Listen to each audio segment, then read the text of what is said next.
Dalawang GT phones, alin nga ba dito ang mas sulit at alin ang mas malakas sa gaming? Pagdating sa display ay malaki ang kalamangan nitong ni Infinix. Naka 144Hz na kasi ito at 4500 nits brightness.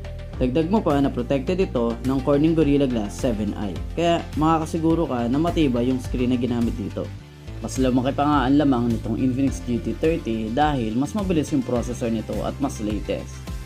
Umabot ito ng almost 1 million points sa Antutu benchmark, samantalang ang GT Neo naman ay meron lang 540,000 Antutu benchmark points.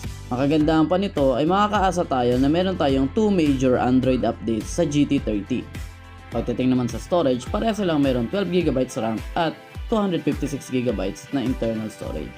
Pagdating naman sa camera quality, malaki na naman ang lamang nitong si Infinix GT30 dahil meron itong 64MP camera at capable ito na mag-shoot ng 4K videos.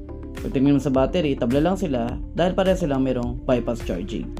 Pagdating sa audio, lamang na naman si Infinix dahil siya ay naka-dual speaker na tuned ng JBL.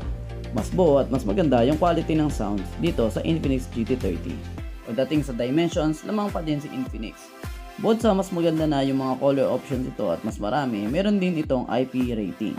Pagdating naman sa original price ay parehas lang naman sila, pero ang nakakapagtaka dito ay mas mura pa yung sale price nitong si Infinix GT30 samantalang mas malakas at mas maganda yung processor at yung overall specs nito.